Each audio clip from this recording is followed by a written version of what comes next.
Section 1. You will hear a phone conversation between Alex, an employee at a company called JPNW, and Martha, who wants to work as a trainee at the company. First, you have some time to look at questions 1 to 7.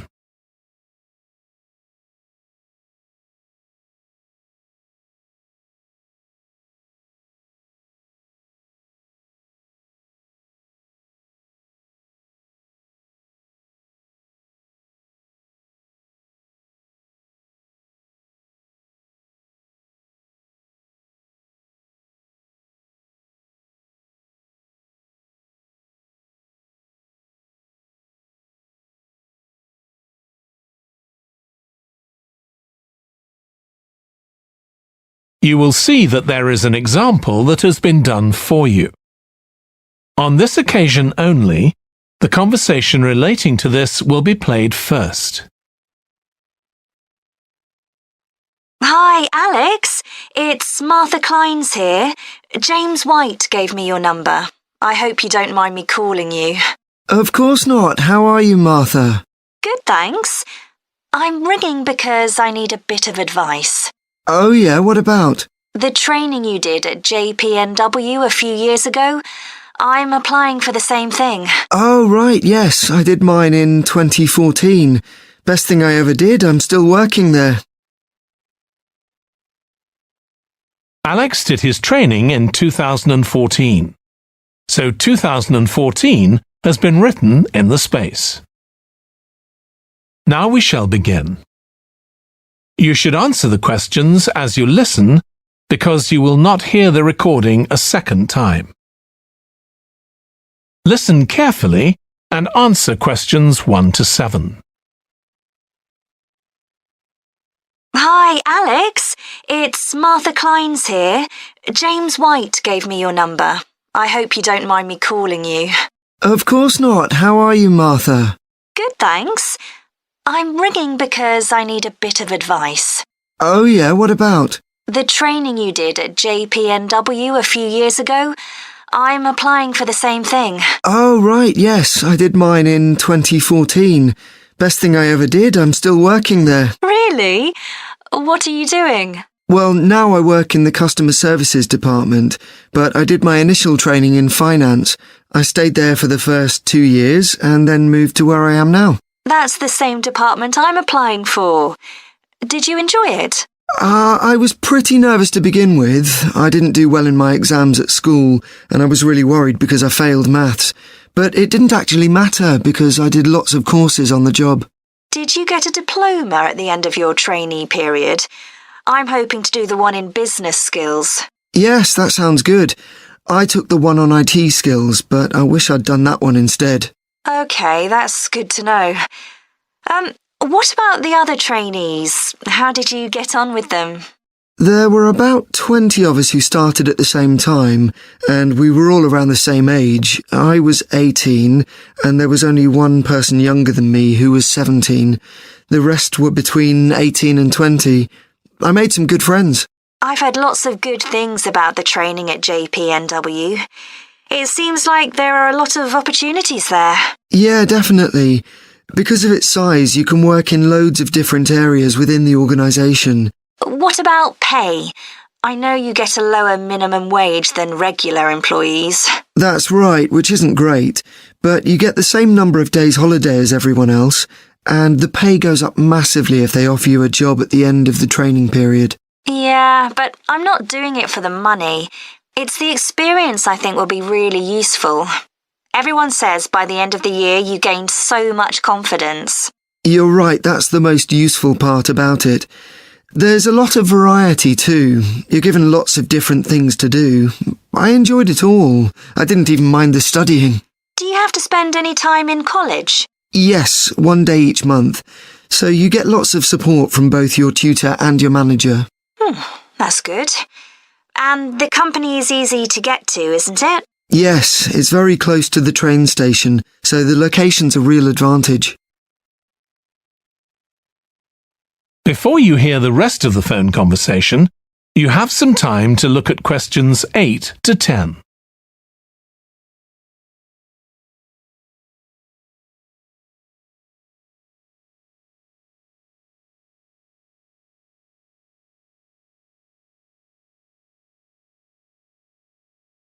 Now listen and answer questions 8 to 10. Have you got a date for your interview yet? Yes, it's on the 23rd of this month.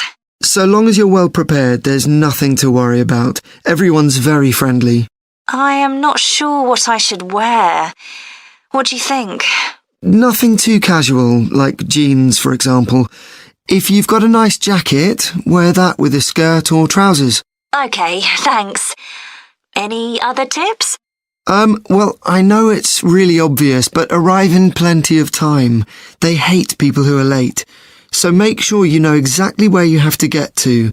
And one other useful piece of advice my manager told me before I had the interview for this job is to smile. Even if you feel terrified, it makes people respond better to you. I'll have to practice doing that in the mirror. Yeah, well, good luck. Let me know if you need any more information. Thanks very much. That is the end of section 1. You now have half a minute to check your answers.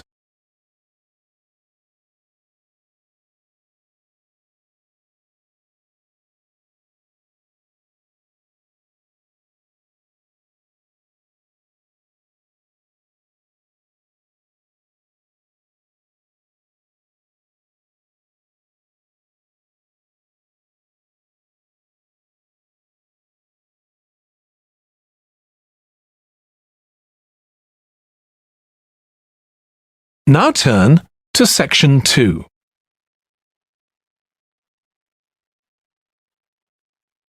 Section 2. You will hear a woman called Annie, who works at the snow centre in New Zealand, welcoming a group of visitors to the centre. First, you have some time to look at questions 11 to 16.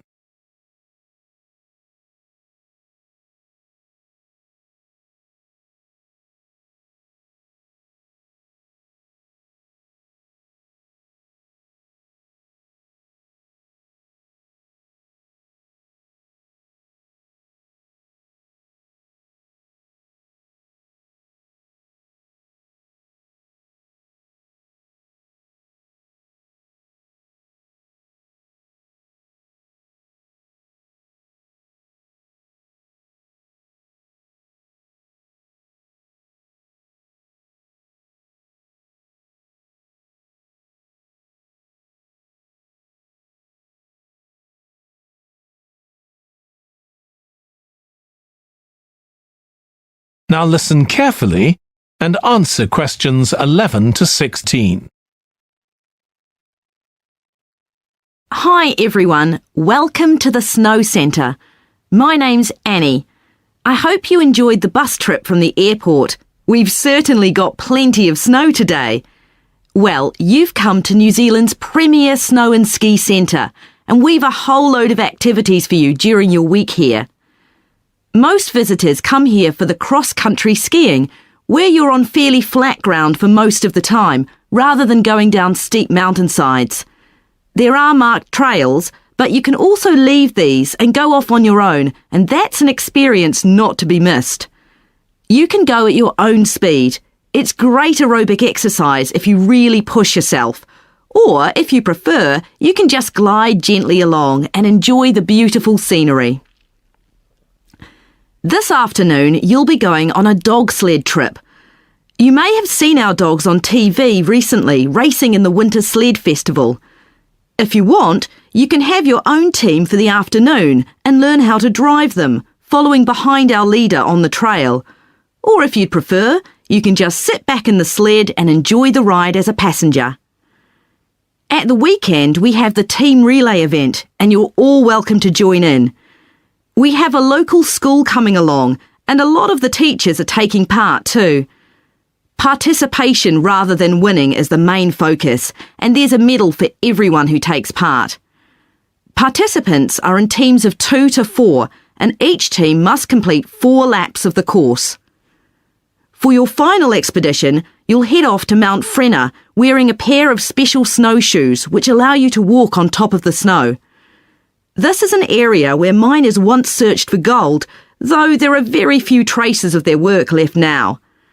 When the snow melts in summer, the mountain slopes are carpeted in flowers and plants. It's a long ascent, though not too steep, and walkers generally take a couple of days to get to the summit and return. You'll spend the night in our hut halfway up the mountain. That's included in your package for the stay. It's got cooking facilities, firewood and water for drinking. For washing, we recommend you use melted snow, though, to conserve supplies. We can take your luggage up on our snowmobile for you for just $10 a person. The hut has cooking facilities, so you can make a hot meal in the evening and morning, but you need to take your own food. The weather on Mount Frenna can be very stormy. In that case, stay in the hut. Generally, the storms don't last long. Don't stress about getting back here to the centre in time to catch the airport bus. They'll probably not be running anyway. We do have an emergency locator beacon in the hut, but only use that if it's a real emergency, like if someone's ill or injured. Before you hear the rest of the talk, you have some time to look at questions 17 to 20.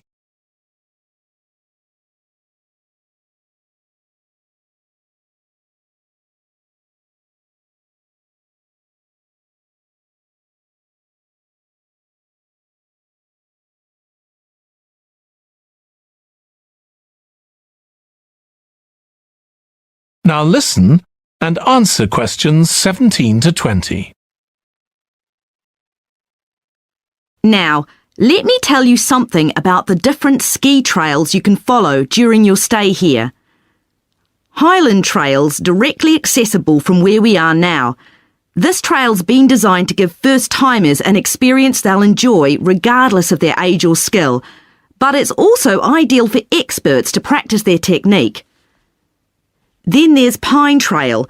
If you're nervous about skiing, leave this one to the experts. You follow a steep valley looking right down on the river below. Scary! But if you've fully mastered the techniques needed for hills, it's great fun. Stony Trail's a good choice once you've got a general idea of the basics. There are 1 or 2 tricky sections, but nothing too challenging. There's a shelter halfway where you can sit and take a break and enjoy the afternoon sunshine. And finally, Losers Trail. This starts off following a gentle river valley, but the last part is quite exposed, so the snow conditions can be challenging. If it's snowing or windy, check with us before you set out to make sure the trail's open that day. Right, so now if you'd like to follow me, we'll get started. That is the end of section 2. You now have half a minute to check your answers.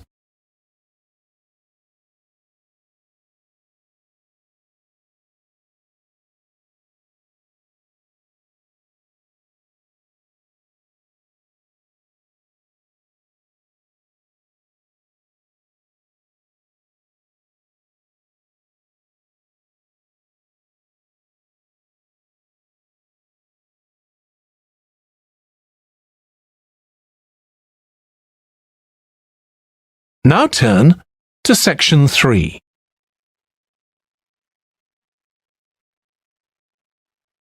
Section 3.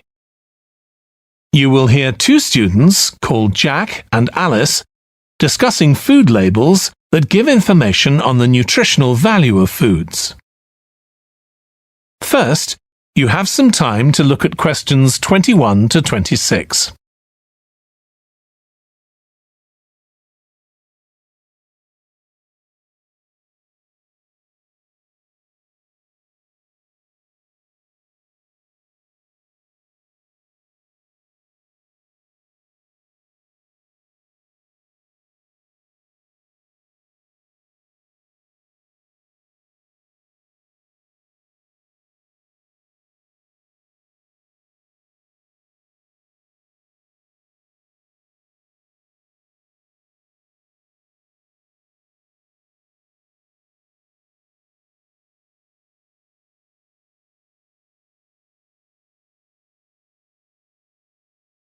Now listen carefully and answer questions 21 to 26. I still got loads to do for our report on nutritional food labels. Me too. What did you learn from doing the project about your own shopping habits? Well, I've always had to check labels for traces of peanuts in everything I eat because of my allergy. But beyond that, I've never really been concerned enough to check how healthy a product is.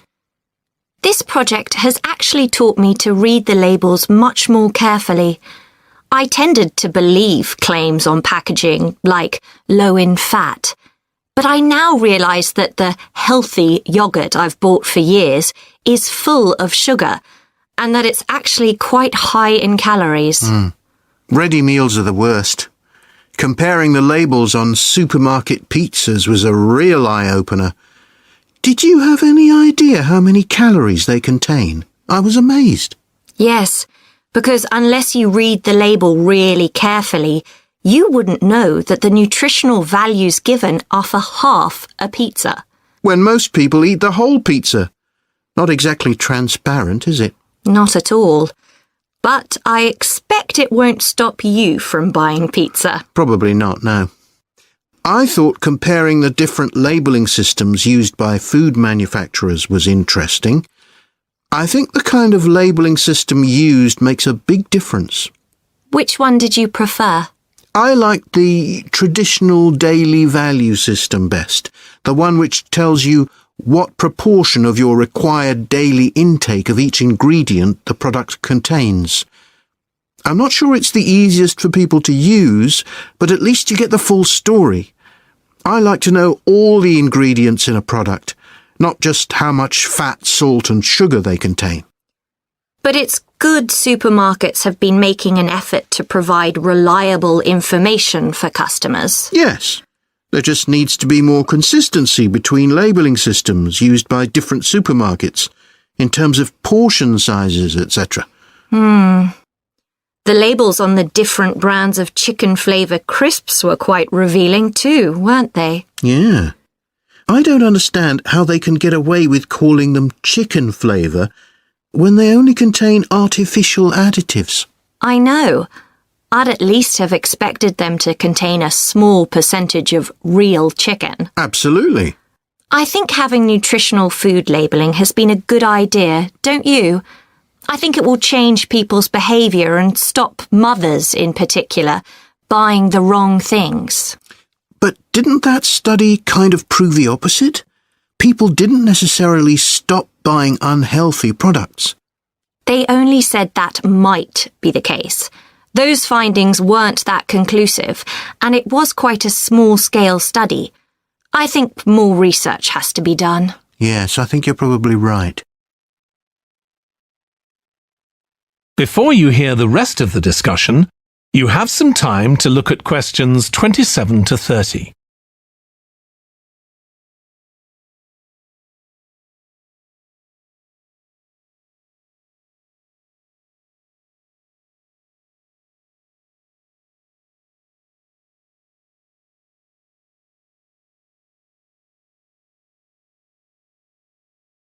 Now listen and answer questions 27 to 30.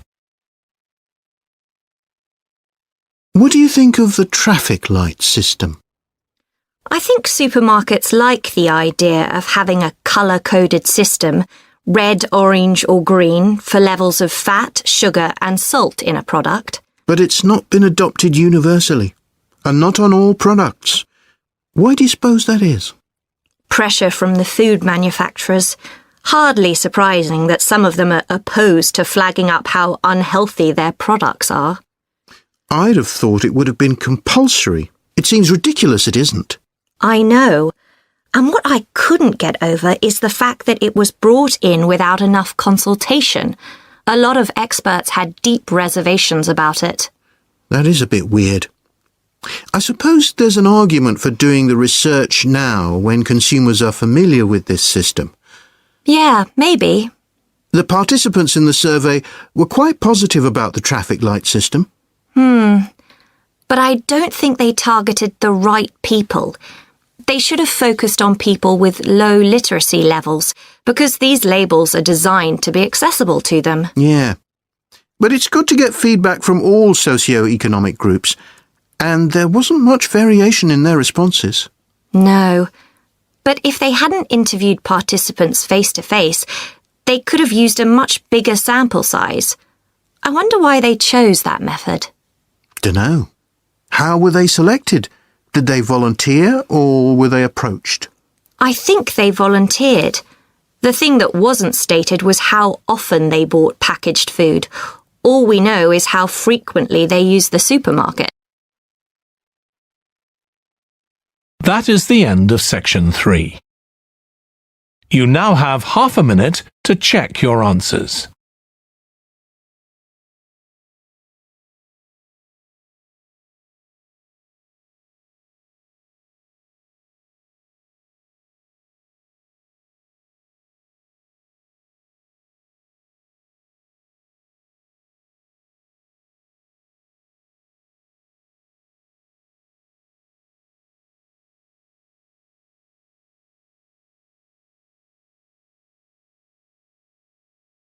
Now turn to section 4.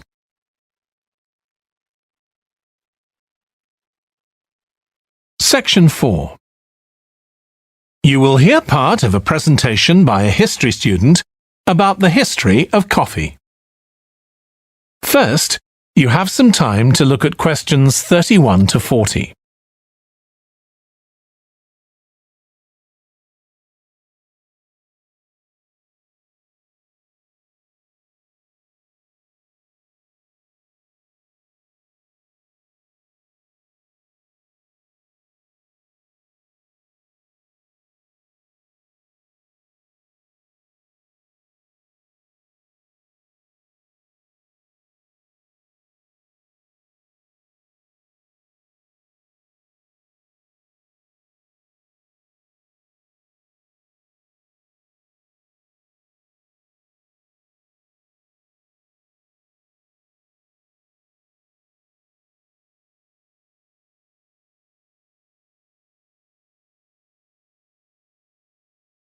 Now listen carefully and answer questions 31 to 40. In my presentation, I'm going to talk about coffee and its importance both in economic and social terms. We think it was first drunk in the Arab world, but there's hardly any documentary evidence of it before the 1500s, although of course that doesn't mean that people didn't know about it before then. However, there is evidence that coffee was originally gathered from bushes growing wild in Ethiopia, in the northeast of Africa. In the early 16th century, it was being bought by traders, and gradually its use as a drink spread throughout the Middle East. It's also known that in 1522, in the Turkish city of Constantinople, which was the centre of the Ottoman Empire, the court physician approved its use as a medicine.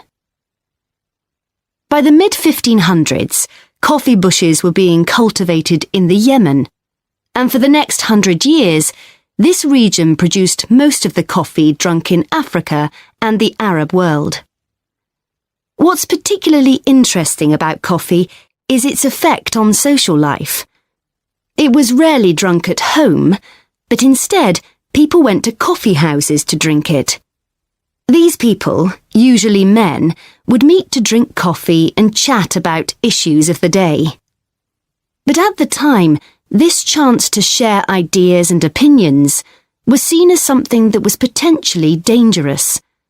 And in 1623, the ruler of Constantinople demanded the destruction of all the coffee houses in the city, although after his death, many new ones opened, and coffee consumption continued.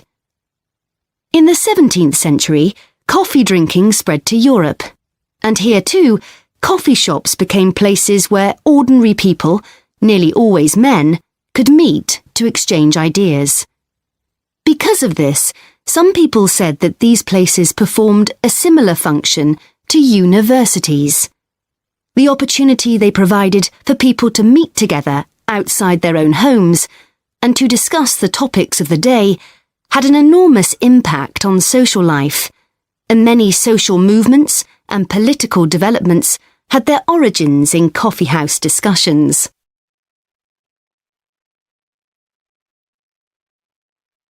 In the late 1600s, the Yemeni monopoly on coffee production broke down, and coffee production started to spread around the world, helped by European colonization. Europeans set up coffee plantations in Indonesia and the Caribbean, and production of coffee in the colonies skyrocketed. Different types of coffee were produced in different areas, and it's interesting that the names given to these different types, like Mocha or Java coffee, were often taken from the port they were shipped to Europe from. But if you look at the labour system in the different colonies, there were some significant differences. In Brazil and the various Caribbean colonies, coffee was grown in huge plantations, and the workers there were almost all slaves. But this wasn't the same in all colonies. For example, in Java, which had been colonised by the Dutch, the peasants grew coffee and passed a proportion of this on to the Dutch, so it was used as a means of taxation. But whatever system was used, under the European powers of the 18th century, coffee production was very closely linked to colonisation. Coffee was grown in ever-increasing quantities to satisfy the growing demand from Europe, and it became nearly as important as sugar production, which was grown under very similar conditions. However, coffee prices were not yet low enough for people to drink it regularly at home, so most coffee consumption still took place in public coffee houses, and it still remained something of a luxury item. In Britain, however, a new drink was introduced from China and started to become popular, gradually taking over from coffee, although at first it was so expensive that only the upper classes could afford it. This was tea, and by the late 1700s it was being widely drunk. However, when the USA gained independence from Britain in 1776, they identified this drink with Britain, and coffee remained the preferred drink in the USA, as it still is today. So, by the early 19th century, coffee was already being widely produced and consumed. But during this century, production boomed and coffee prices started to fall. This was partly because new types of transportation had been developed, which were cheaper and more efficient.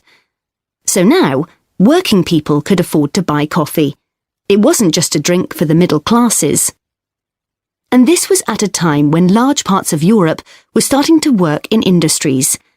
And sometimes this meant their work didn't stop when it got dark. They might have to continue throughout the night. So the use of coffee as a stimulant became important. It wasn't just a drink people drank in the morning for breakfast. There were also changes in cultivation. That is the end of section 4. You now have half a minute to check your answers.